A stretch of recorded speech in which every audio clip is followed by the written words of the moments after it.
Ya, perfecto. Ya, bueno, buenas tardes. Entonces, el día de hoy vamos a conversar sobre un tema importante que es la hemorragia digestiva alta. ¿Ya? La siguiente. Ya, bueno, son los temas que vamos a ver. La siguiente, por favor. La siguiente. Ya, muy bien. Bueno, por definición nosotros podemos mencionar que la hemorragia digestiva alta es aquella pérdida de sangre que se va a presentar en el tubo digestivo por el ángulo del ángulo de Trace, ¿no? Considerando el ángulo de Trace la unión pues del duodeno con el yeyuno, ¿sí? Entonces, el sangrado en el esófago, estómago, duodeno pueden ser consideradas como causas de hemorragia digestiva alta. La que sigue, por favor. La hemorragia digestiva alta puede presentarse de dos maneras, una que es manifiesta y otra que es oculta. La manifiesta, ustedes la van a evidenciar, es el cuadro agudo generalmente, ¿no? Que puede darse con hematemesis, vómito borráceo, hematoquesia, ¿no? Melena, mientras que la oculta no lo vas a evidenciar, pero sí indirectamente puedes sospechar de que hay un sangrado digestivo cuando estás frente a un paciente que cursa con anemia, ¿no? La presente clase va a tratar sobre todo, obviamente, de la hemorragia digestiva alta manifiesta o aguda. La que sigue. La siguiente. Bueno, en cuanto a la hemorragia digestiva alta, podemos decir de que es frecuente, es una entidad frecuente en lo que son las unidades de emergencia y de urgencia. La presentación se va a incrementar con el paso de los años, ¿no? Y es mucho más frecuente en los varones, ¿no? De todos los cuadros de hemorragia digestiva, cerca de las 2/3 tienen un origen alto, ¿no? La hemorragia digestiva baja es mucho menor, ¿no? La que sigue.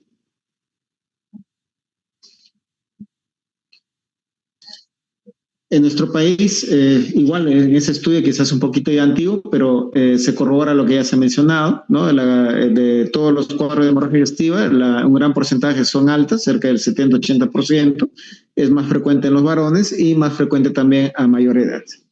El que sigue.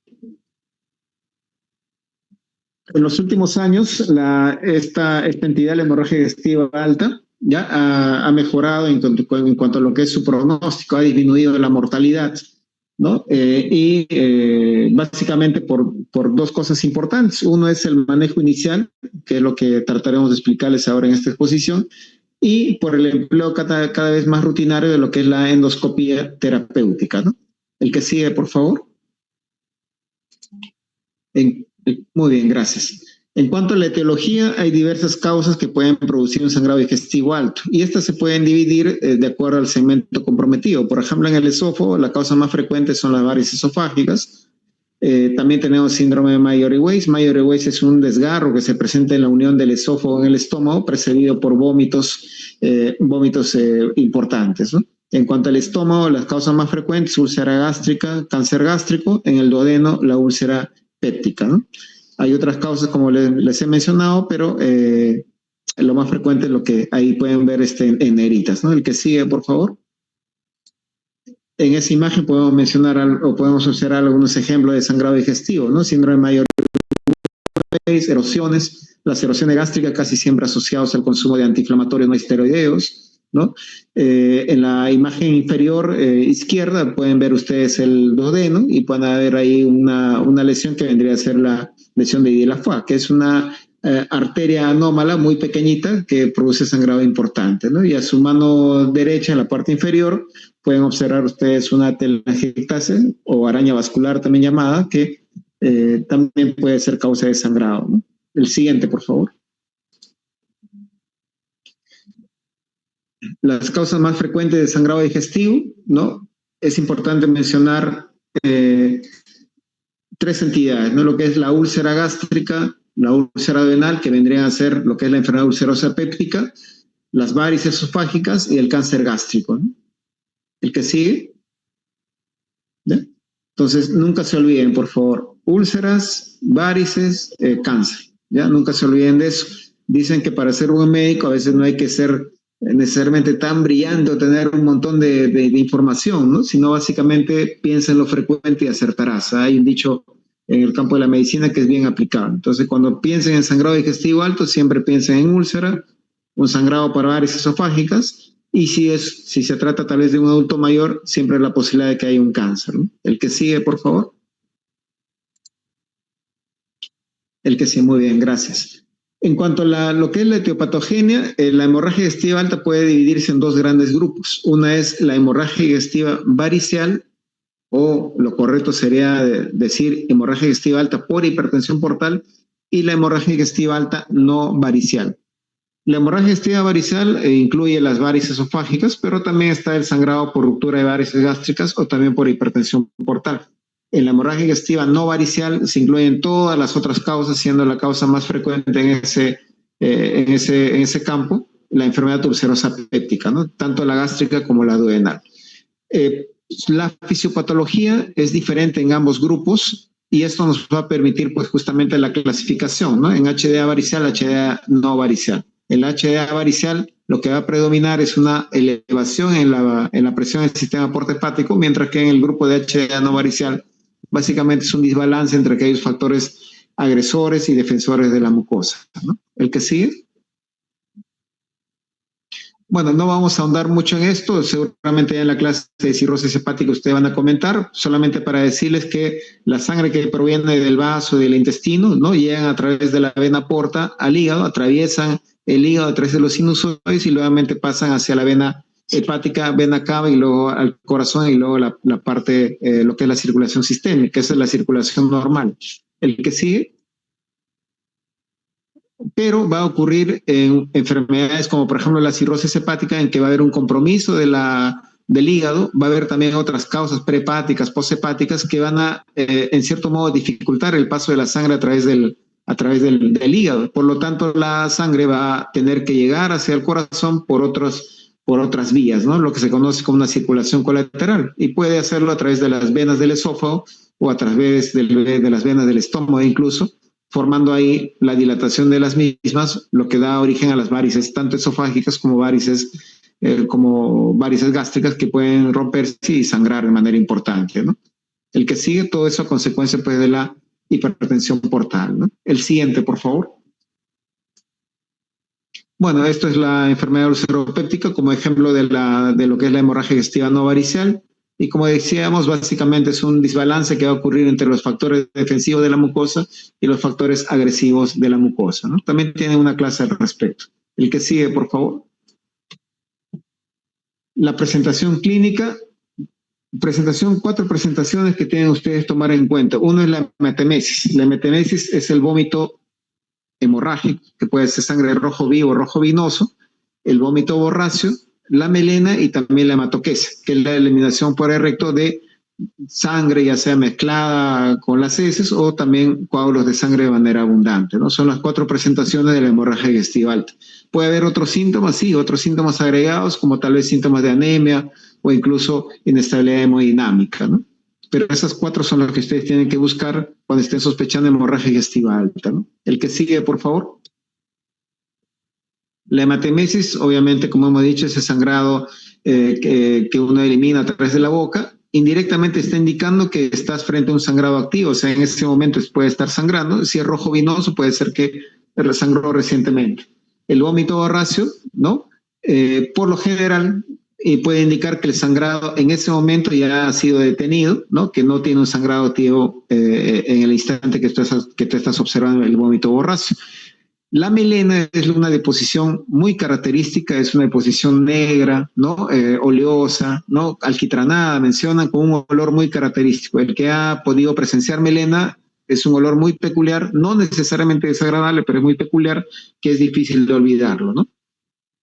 La deposición negra se presenta debido a que la sangre que se ha perdido se oxida y adopta ese color. Para obtener melena, por lo menos, es necesario la pérdida de 100 centímetros cúbicos de sangre, ¿no?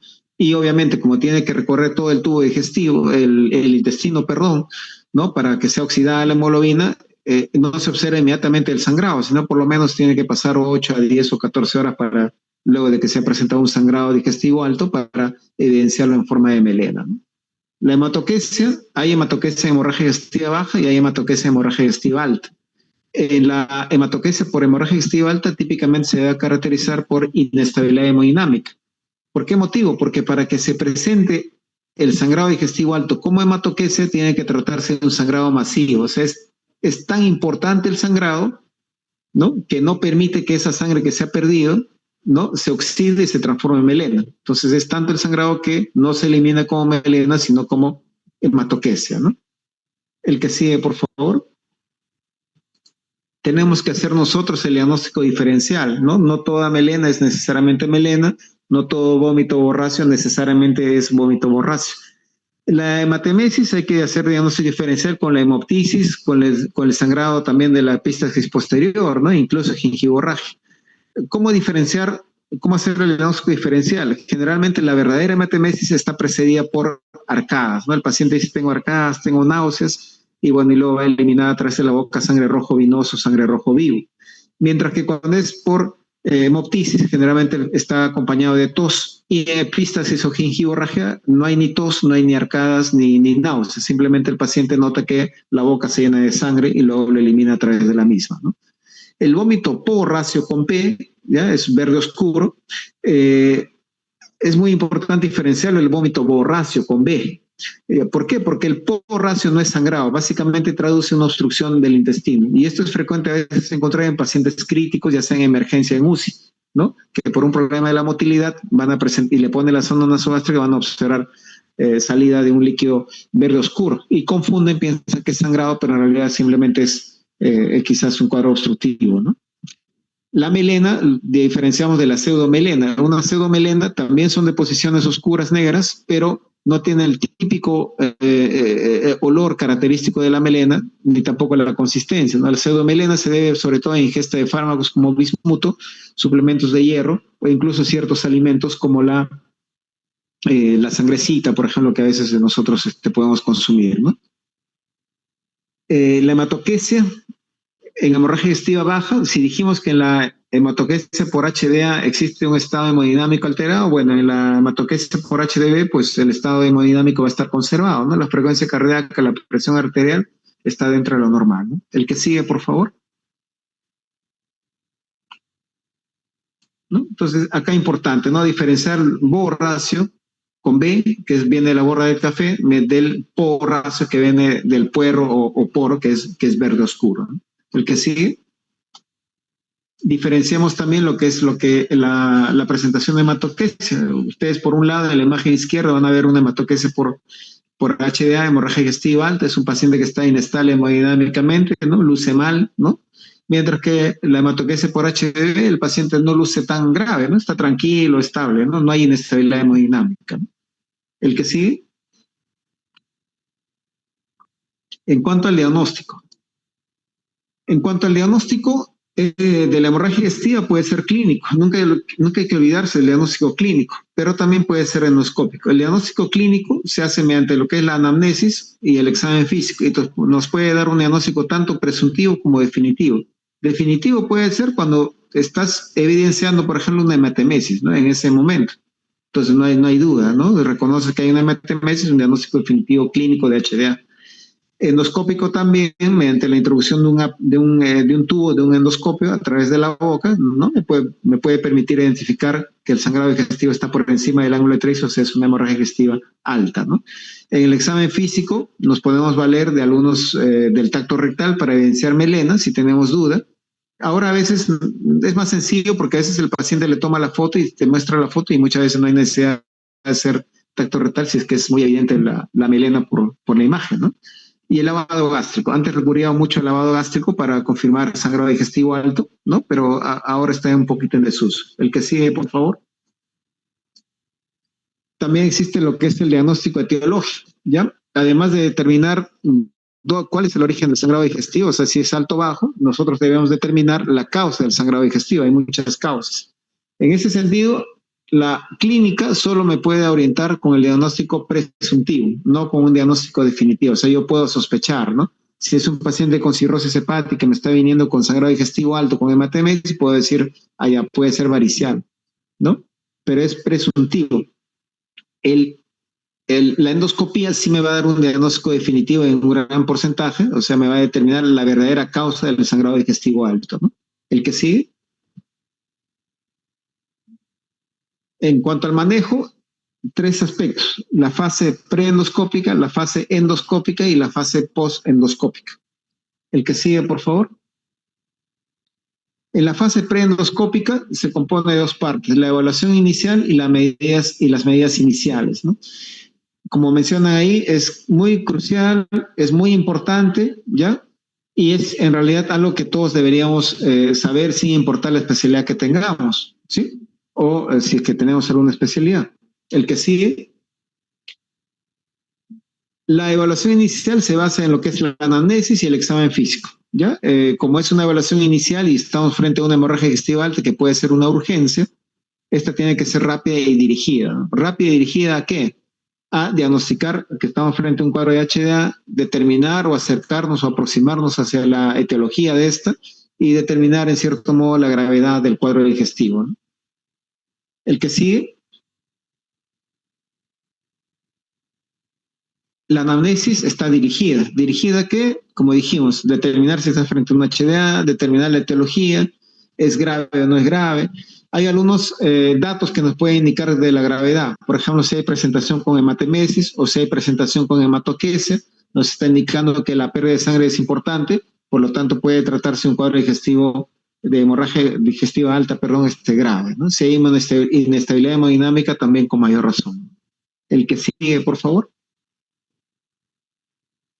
Del mismo modo que lo que es la anamnesis, el examen físico también está en cierto modo a confirmar la hemorragia digestiva alta, la etiología, la severidad, ¿no? La severidad es algo bien simple, bien práctico, simplemente buscas inestabilidad hemodinámica, para ello evalúas la presión arterial y la frecuencia cardíaca, ¿no? Con eso ya tú puedes determinar la gravedad del cuadro, ¿no? Inicialmente. El que sigue, por favor. Entonces, como estábamos mencionando, ya mediante la anamnesis y el examen físico, en la evaluación inicial, puedo determinar si estoy frente a un paciente grave o no. Nunca se olviden de tomar la presión, de medir la frecuencia cardíaca. Con eso tú puedes decidir si estás frente a un cuadro grave o no grave. No se olviden de examinar al paciente también. Es la verdad en los últimos tiempos muy incómodo que manden a llamar al gastroenterólogo para que hagan tacto rectal. Ya no están haciendo tacto rectal, ya no están examinando el paciente y ponen simplemente HDA y esperan que el gastroenterólogo baje y haga todo el trabajo de la toma de la frecuencia cardíaca, la presión arterial, haga el tacto rectal, etcétera. No es lo correcto, no es lo adecuado. Como dijimos en unas diapositivas previas, todos en realidad deberíamos estar capacitados o estamos capacitados para hacer una evaluación inicial del sangrado digestivo alto, ¿no? De acuerdo a mi evaluación, anamnesis, examen físico inicial, determinaré si es grave o no grave. Si es no grave, si considero necesario, puedo ampliar la anamnesis, puedo ampliar el examen físico. Si considero que es grave, ¿no? Suficiente con los datos que ya tengo, ya paso a medidas iniciales, ¿no? El que sigue, por favor. En cuanto a las medidas iniciales, hay medidas generales como lo que ustedes probablemente ya saben, que es poner una vía, es solicitar exámenes auxiliares, tal vez poner una zona nasogástrica, ¿no? Y hay otras medidas que sí son quizás mucho más importantes, como es el ABCD. Y ahí falta la E, es el ABCDE, ¿no? La A de la vía aérea hay que determinar de acuerdo a la evolución inicial si el paciente va a requerir protección de la vía aérea, ¿no? Intubar al paciente, ver si requiere o no oxígeno, ver si está inestable hemodinámicamente, si está inestable hemodinámicamente para hacer un proceso de resucitación y determinar si voy a usar fármacos. Les decía que es ABCDE. La E viene a ser de la endoscopía, ¿no? Que es parte de la evaluación, perdón, del manejo también del sangrado digestivo alto, ¿no? Hay otros resultados, perdón, hay otras medidas que también se puede, que se consideran medidas iniciales. ¿Y cuáles son? El solicitar exámenes auxiliares. Y dentro de los exámenes auxiliares que se solicitan, pues yo podré determinar si el paciente requiere una transfusión tal vez de sangre u otros derivados, ¿no? El que sigue. El acceso venoso es muy importante, puede ser una o dos vías de gran calibre. El acceso venoso tiene que ser periférico, ¿no? En su inicio, no necesita necesariamente que sea central, eso puede retardar el manejo del paciente y además puede ser riesgoso en un paciente que tal vez esté hipotenso, ¿no? Podemos causar daño, ¿no? El que sigue. Los exámenes auxiliares que nosotros solicitamos pueden ser diversos, hay algunos que son indispensables, ¿no? Es importante pedir la hemoglobina, el hematocrito o el hemograma en general. Y también el grupo sanguíneo y factor, ¿no? Es muy importante eso, no se olviden. A veces sucede, no pocas veces, a veces sucede que el paciente tiene hemorragia digestiva alta, le han pedido su hemoglobina hematocrito y se han olvidado pedir grupo sanguíneo y factor. Cuando llega el resultado dicen, vamos a transfundir sangre, no tienen grupo sanguíneo y factor. Entonces no se olviden, grupo sanguíneo y factor y la hemoglobina hematocrito o el hemograma son indispensables en toda sospecha o certeza de hemorragia digestiva alta, ¿no? Hay otros exámenes que puedes pedir para fines de estudio, plaquetas, su disminución puede inducirte a pensar cirrosis hepática, perfil de coagulación, lo mismo. Urea creatinina es muy importante cuando estás frente a un paciente que tiene hematoquesia. Cuando hay una hematoquesia por hemorragia digestiva alta, la urea se eleva más que la creatinina. Mientras que cuando estás frente a una hematoquesia por HDV, no sucede eso, la urea no se eleva, ¿no? La ecografía abdominal también para descartar quizás cirrosis hepática o cáncer te puede ser útil en algunos casos, ¿no? El que sigue, por favor. Bueno, acá estamos viendo lo que es la sonda nasogástrica. Eso está en desuso en la actualidad. Antes era muy frecuente utilizarlo. Antes era muy frecuente, entre otros motivos, porque, por ejemplo, la disponibilidad de la endoscopía alta no era 24 horas. Entonces tú tenías que priorizar en quiénes le vas a hacer y quiénes no. Ponía la sonda nasogástrica para determinar si hay retorno rojo vivo o hay sangrado verdadero, ¿no? Pero ahora ya no se está utilizando demasiado en realidad. No va a cambiar mucho lo que es el manejo del paciente, además que es traumático para el paciente, ¿no? El que sí. Bueno, y la parte importante de lo que les he mencionado, ¿no? Lo que es el ABCD, ¿no? Proteger la vía aérea, si está inestable el paciente, si está con vómitos importantes, hay que intubarlo. Si hay problema de la hipoxemia, hay que poner oxígeno. Si el paciente está inestable, ya sea este taquicárdico, esté hipotenso, hay que estabilizarlo hemodinámicamente, hay que pasar fluido. Y bueno, y la D sobre fármacos, si hay sospecha importante de HB varicela, hay que dar fármacos para lo mismo, para ello. Y igual si es que estamos sospechando que la causa puede ser una enfermedad ulceropéptica, ¿no? El que sigue. La estabilización hemodinámica es muy importante, es lo que a veces salva la vida del paciente, ¿no? ¿Para qué? Cuando tú estabilizas al paciente vas a permitir que llegue oxígeno de manera adecuada a todos los tejidos del paciente, lo cual va a mejorar la supervivencia del paciente, ¿no? Cuando estás sospechando HDA varicel, sí hay que tener cuidado, hay que reponer con cuidado, incluso se menciona ahí, ustedes pueden leer, se plantea la posibilidad de una hipovolemia controlada, dice, o sea, la presión sistólica en el límite. Recuerden ustedes que la causa del HDA varicel es el incremento de la presión del sistema porta. Si pasa mucho volumen, si pasa mucho líquido, incluso un sangrado varicel que se ha detenido puede ser activado por pasar demasiado volumen, ¿no? El manejo inicial se puede hacer con el suero salino normal, puedes dar bolos de 250 cc o 500 cc y ver la respuesta del paciente, ¿no? Si la frecuencia cardíaca y la presión arterial se ha estabilizado, está normal, no hay ningún problema. Si quieres una evaluación mucho más adecuada, podrías tú poner una sonda una sonda Foley y contabilizar la orina. Un flujo de 0,7 mililitros por kilo de peso por hora ya te está indicando que el paciente está adecuadamente quizás hidratado, ¿no? Hemodinámicamente estable, ¿no? ¿Sí? El que sigue, por favor. Si no responde, ¿qué pasa si no responde el paciente? Ya le has pasado volumen. Puedes tú continuar pasando más volumen, ¿no? Lo cual a veces puede ser contraproducente, ¿no? Puedes valorar la transfusión de sangre o tal vez usar vasoactivos, ¿no? Quizás noradrenalina, por ejemplo, para subir la presión y ya no estar pasando tanto volumen. Si pasas mucho volumen, puedes congestionar el pulmón y puede ser más que beneficioso, perjudicial para el paciente, ¿no? Cabe la posibilidad también, si sigue sangrando el paciente, a pesar que esté inestable hemodinámicamente, evaluar la causa del sangrado, ya sea por vía endoscópica, ya sea por vía quirúrgica o incluso a través de radiología intervencionista, ¿no? Esta parte sí, en realidad debe ser realizado por un personal médico calificado, ¿no? Que sepa el uso de vasoactivos, etcétera, etcétera, ¿no? El que sigue, por favor. Hablábamos nosotros sobre lo que es el uso de ciertos medicamentos, ciertos fármacos. Entre ellos están pues, los inhibidores de bomba, como es el omeprazol. Esto se utiliza cuando estoy sospechando una enfermedad ulcerosa péptica.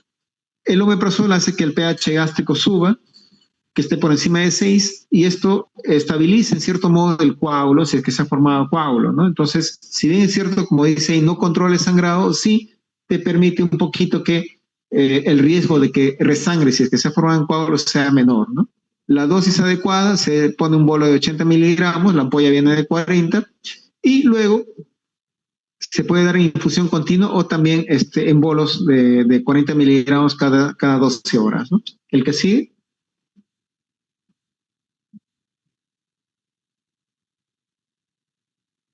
vasoactivos, ¿no? Esto se utiliza, como pueden leer también, cuando está sospechando hemorragia digestiva variceal, ¿no? ¿Cuál es el objetivo? Disminuir la presión en el sistema porta, ¿no?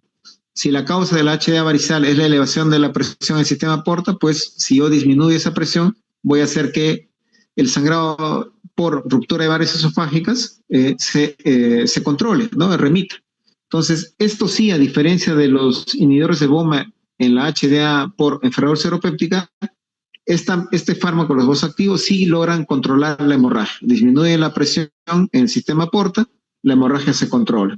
Y también va a disminuir el resangrado. Es por eso que cuando tú encuentras o confirmas una HDA varicel, tienes que dar vasoactivos durante por lo menos 5 días, ¿no? Para disminuir el resangrado, a pesar que ya se haya controlado el sangrado digestivo.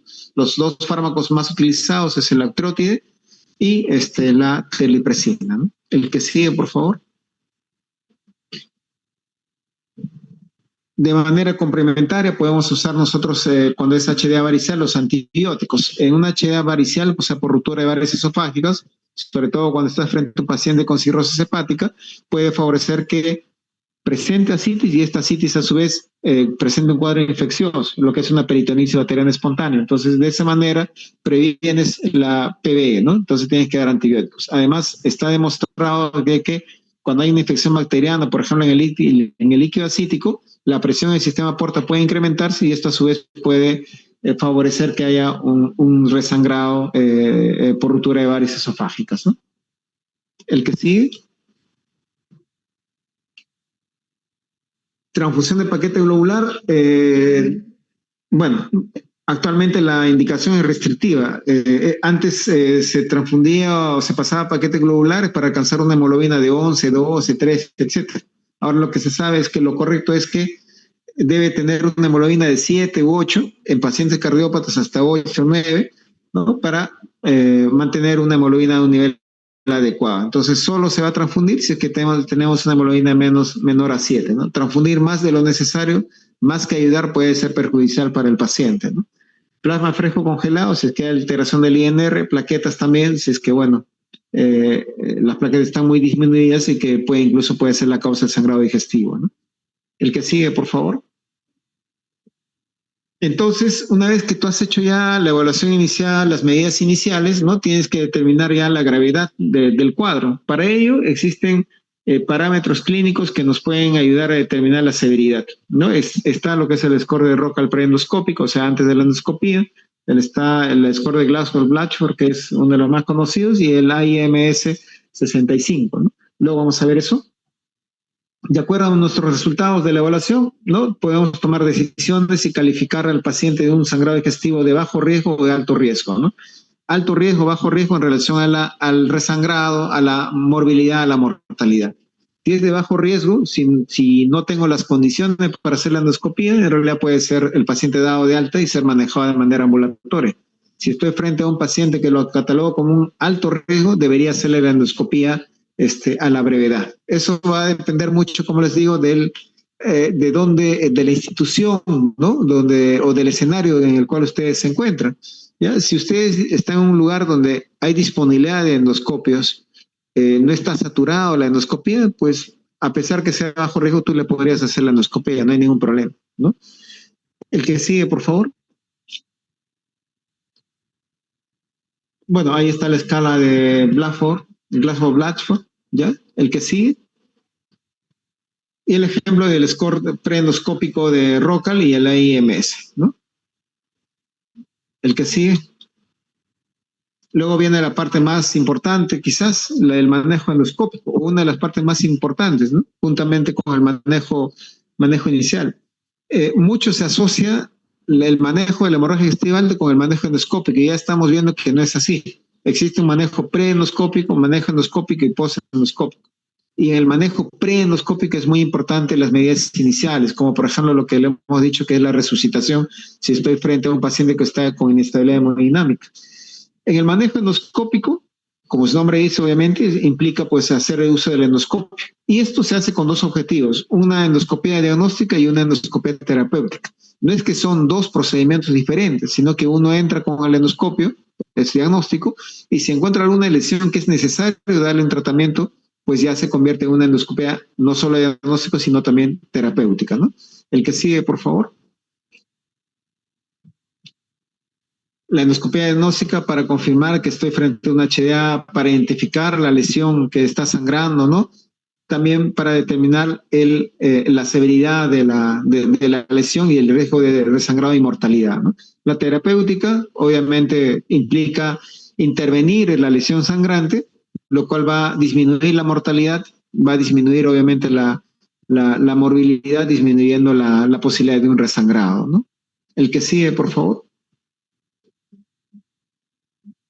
Las condiciones del paciente. En realidad se puede hacer a cualquier paciente una endoscopia alta, pero lo ideal es que esté estable hemodinámicamente. Se pide algunos requisitos, una hemoglobina mayor de 7 es lo ideal, plaquetas más de 50.000, UINR menor de 2.5, ¿no? No es necesariamente que sean esas condiciones. Tú, si evalúas al paciente, puedes hacer también con una hemoglobina menor o plaquetas o INR diferentes, ¿no? Si está un paciente con un trastorno de sensorio, está presentando vómito, matemáticas es importante, puede sugerir incluso que el paciente esté intubado. Eso queda mucho a criterio del médico endoscopista. ¿Cuándo hacer la endoscopía? El momento ideal es la endoscopía precoz o temprana, que está dentro de las 6 y 24 horas. Algunos dicen 12 horas, otros dicen 48 horas, pero generalmente está dentro de las 6 horas de iniciado el sangrado a las 24 horas. Más allá de las 24 o 48 horas no es el rendimiento diagnóstico no es el más adecuado. Es decir, mientras más días pase, mientras más tiempo pase, la posibilidad de encontrar la causa del sangrado va a ir disminuyendo. Si yo hago muy precoz antes de las 6 horas, quizás como hay mucho contenido de sangre, la posibilidad de encontrar la causa del sangrado va a ser mucho menor. Es por eso que ese tiempo es el más adecuado, entre las 6 y 24 horas, ¿no? Como dice ahí, mejora el rendimiento diagnóstico. El que sigue, por favor. Bueno, ahora hay una gran disyuntiva, ¿no? ¿Qué hacer si el paciente no responde a volumen? ¿Qué hacemos? Los que no son gastroenterólogos dicen que le hagan la endoscopía. Yo sé que la endoscopía le va a salvar. Mientras que el gastroenterólogo puede decir, primero estabiliza hemodinámicamente el paciente para yo hacer la endoscopía. En realidad esto tiene que haber un mutuo acuerdo entre el médico solicitante ¿no? y el gastroenterólogo para determinar qué es lo más beneficioso para el paciente. Si entrar en ese estado de inestabilidad hemodinámica o esperar a que se estabilice, ¿no? Siempre tenemos que evaluar riesgo-beneficio. El que sigue, por favor. Recordemos nosotros que la endoscopía ya no está exenta de complicaciones. Hay muchas complicaciones que pueden presentarse, ¿sí? Hay muchas complicaciones que pueden presentarse. Ahí tienen toda la lista. Entonces, a pesar de que esas complicaciones son poco frecuentes, se pueden dar. Entonces, uno tiene que tener cuidado cuando indicas una endoscopía, ¿ya? El que sigue, la idea es no hacer daño, ¿no? Eso es lo que es uno de los principios éticos, ¿no? El que sigue, por favor. Bueno, ahí viene la pregunta, ¿no? Mientras más pronto es mejor una endoscopía, no. Lo ideal es primero reanimar al paciente, ¿no? Quizás dar el tratamiento farmacológico adecuado, ¿no? Si estoy pensando en una enfermedad seropéptica, inhibidores de bomba de protones, si estoy pensando en un HDA varicial, vasoactivos, ¿no? Muy precoz, como dice ahí, al contrario, puede estar asociado a complicaciones más importantes, el paciente todavía está medio inestable tal vez, y que tal vez no voy a encontrar la causa del sangrado, entonces va a ser innecesario que esté entrando tan precozmente. Pero si el paciente está muy grave, quizás está muy inestable, no responde al volumen, quizás no responde a los vasoactivos, evaluando riesgo-beneficio, tal vez en ese caso sí sean conveniente entrar, a pesar que no esté estable hemodinámicamente el paciente, ¿no? Entonces, como le digo, hay que individualizar cada caso, pero esto ya es criterio del que hace la endoscopía, si entra o no entra, ¿no? El que sigue, por favor. Bueno, en cuanto a lo que es la endoscopía propiamente terapéutica en HDA varicial, ya puede hacerse la endoligadura, puede hacerse la escleroterapia de varices esofágicas y las varices gástricas que tienen otro tipo de tratamiento que es la obturación, ¿no? ¿Cuándo hacer? Cuando obviamente has identificado que el sangrado proviene de las varices esofágicas o la varice gástrica, o cuando has hecho una endoscopía y no has encontrado la causa, pero lo único que tienes es unas varices en el esófago, una varice en el estómago, entonces puedes intentar o puedes considerar que tal vez de ahí ha sangrado y puedes dar tratamiento ya sea de la varice esofágica o la varice gástrica, ¿no? En la siguiente, por favor.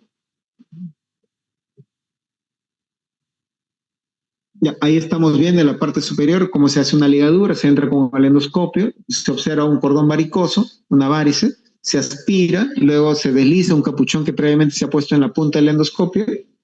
Es tarde, ¿ya? Se aspira, luego se desliza una liga y como pueden ver en la imagen superior derecha, ¿no? El cordón varicoso queda atrapado con la liga y eso posteriormente en los días siguientes, ¿sí? Se va, como no hay flujo, se va a caer y bueno, se va a erradicar de esa manera la varice esofágica, ¿no? Cuando no es posible hacer colocación de ligas, también puedes hacer lo que es escleroterapia, que básicamente es inyectar a través de una aguja sustancias esclerosante, que puede ser, por ejemplo, alcohol absoluto, ¿no? Polidocanol, que es otro, etanolamida también. Incluso se describe en la literatura que se puede usar dextrosa, ¿no? Al 50%, que va a producir esclerosis de la varice esofágica. La varice gástrica tiene otro manejo, se obtura, ¿no? Como la varice gástrica es de un diámetro mucho mayor, no es conveniente hacer ni ligadura ni escleroterapia. Lo que se usa es un pegamento, el cianoacrilato, ¿no? Que inyectas tú en la varice gástrica y se queda dentro ya, digamos, como su nombre dice, obturado, ¿no? El pegamento se solidifica al interior de la varice gástrica y de esa manera se trata, ¿no? El que sigue, por favor. Ya, ¿cuáles son los métodos en HDA no varicial? Tenemos la inyectoterapia, hay métodos mecánicos, hay métodos térmicos. ¿Cuándo? No se hacen todas las lesiones, no se hacen las lesiones que tú consideras que tienen sangrado activo en ese momento o tienen mucho riesgo de resangrar. Hay una clasificación de la úlcera péptica que es la de Forres, luego hay un cuadro en el cual se ve el Forres, hay Forres 1A, 1B, hay Forres 2A, 2B, Forres 2C y Forres 3, ¿no? El Forres 1, ya sea Forres 1A o 1B, se considera sangrado activo en ese momento. El Forres 2A está lo que es, y el Forres 2B, sangrado reciente, y son los que ameritan tratamiento endoscópico, ¿no? Opcional en la 2B. Si es una lesión de Ilafua, que es una lesión producida por una arteria anómala, obviamente tienes que tratar, es una arteria, ¿no? Entonces, en esas condiciones se hace el tratamiento, pero eso ya es más del especialista, ¿no? El que sigue, por favor. Bueno, en esas imágenes podemos observar lo que les estoy comentando. A la parte superior izquierda, lo que es el método de la inyectoterapia. En la parte superior derecha hay un método térmico, es el argón plasma, entre comillas se quema, ¿no? Una lesión. Y bueno, en la parte inferior baja hay un método mecánico que es la de poner clips para cerrar una lesión, ¿no? O coger un vaso, por ejemplo. El que sigue. Esta es la imagen que les hablaba acerca de lo que es el Forres, ¿no? Es una clasificación para úlcera péptica, ¿no? Pueden ver 1A, 1B, 2A, 2B, 2C y el Forres 3. Como ahí menciona, 1A, 1B es hemorragia activa, 2A, 2B, 2C, hemorragia reciente y la Forres 3 ya es una hemorragia pasada, ¿no? Si ustedes ven en el cuadro, en la columna derecha, pueden ver la posibilidad de resangrado. La 1A, 1B obviamente está sangrando activamente, tiene un alto riesgo de resangrado, es decir, que cede incluso. La 2A del mismo modo y la 2B nivel intermedio, ¿no? Lo que se hace con la 2B es cuando hay un coágulo, esa es la clasificación del 2B, se retira el coágulo y tú determinas si retirando el coágulo ves o no ves un vaso visible. Si es un vaso visible, si ves un vaso visible ya es un 2A, si ves que retirando el coágulo solamente ves hematina ya sería un 2C, ¿no? Y de acuerdo a eso decides si tratas o no tratas una 2B, ¿no? El que sigue.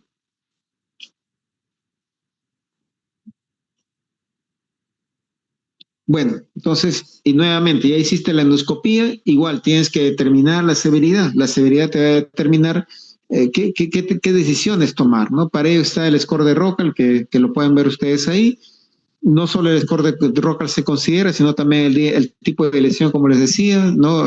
Cuando es una úlcera péptica se considera la clasificación de Forres, también en la lesión de Dilafua, las varices esofágicas ya de por sí se consideran de riesgo de resangrado importante, ¿no? Entonces, de acuerdo a eso tú decides, ¿no? ¿Qué decides? Si el paciente se va de alta o el paciente se queda hospitalizado, ¿no? El que sigue, por favor. Ya falta poco, perdonen que esté corriendo, pero bueno. Y finalmente viene el manejo posendoscópico. ¿Ya? El manejo posendoscópico, o sea, ya hice ya la endoscopía, ya determiné la severidad y determino, ¿no? Y ahora qué hago con el paciente, como el destino. ¿Le doy de alta o no? Si es de bajo riesgo, le daré de alta. Si es considerado de alto riesgo de resangrado, tendré que hospitalizarlo, ¿no? Tal vez para monitorizarlo. Mucho se comenta acerca de la dieta. ¿Un paciente debe comer o no debe comer? Ya le hice la endoscopía, ¿qué hago? ¿Como o no como? En realidad sí puede comer incluso inmediatamente. La ingesta de alimentos no va a favorecer que resangre el paciente. Pero si yo estoy frente a una lesión o a un paciente que tiene alto riesgo de resangrado, no es conveniente darle de comer porque tal vez va a resangrar y yo voy a necesitar nuevamente hacer una endoscopía y no me conviene entrar con el endoscopio a un estómago que tiene alimentos.